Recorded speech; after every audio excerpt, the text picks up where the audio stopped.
So I really want to get more to what really co-op is. And co-op is the biggest missed incentive because partners typically didn't know they had rebates or MDF funds amongst MSP partners, some of the ISV, and as well as the dynamic partners when obtaining your solution designations.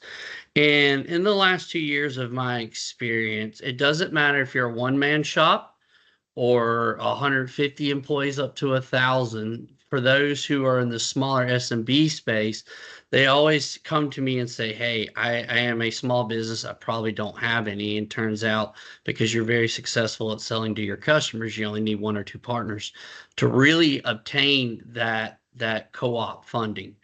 Now, that co-op funding is measured in three different categories. It's based on the CSP licensing sold, net new seats and retained seats and monthly recurring revenue, so MRR.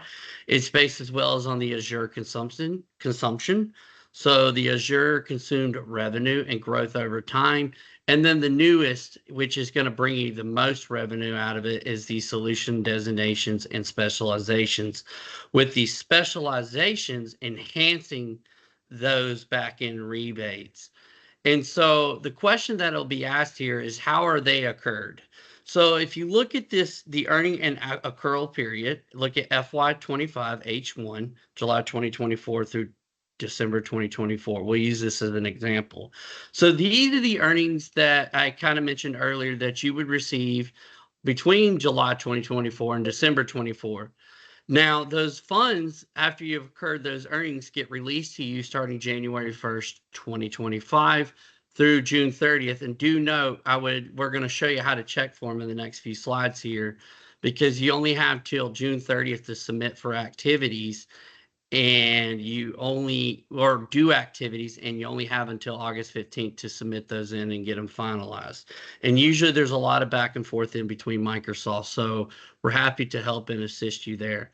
Now, not everybody may have co-op. It may be, you need to check it. I encourage you at least every 6 months, either January 1st or maybe July 1st, because it only takes one customer to take this impact. So when I say not everyone may have it, Microsoft has a threshold, meaning if you're $10,000 below on a 60-40 split, so they pay you 60 out, 40% goes to your earnings. If you're below $10,000, Microsoft's just going to pay you the total sum out in the payments column of your earnings. Now, once you exceed $10,000, and we've noticed it's sometimes poorly communicated, hence why we're having this messaging here, is if you don't spend it, like Sherman said, you will lose it, and it will go back to Microsoft. And everybody wants net new business. Everyone wants certs, spiffs, or travel to events, and they cover all those things.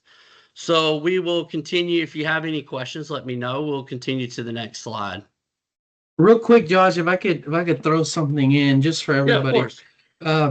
One of the things that we actually do as a part of the auditing that we do for a lot of partner centers is we take a look at just earnings as a whole. Josh referenced it, right? These co-op dollars are coming from your overall incentive dollars that you're earning from Microsoft, 40% of that entire bucket. What I encourage every partner that I work with to do is to dive into the actual data and get a better feel for where you're earning your dollars from. And the reason this matters is some partners will tell me, yeah, I have access to Azure rebates. And then I go into their earnings and I break it down. If you look at your overall, there's a section in the middle. It says by lever.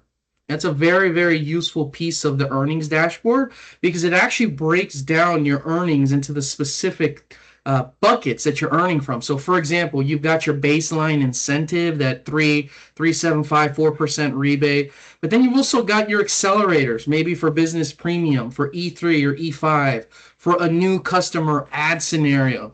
And so this will help you not only understand, okay, where am I earning this from? What workloads? Is it modern work? Is it biz apps? Is it security or Azure?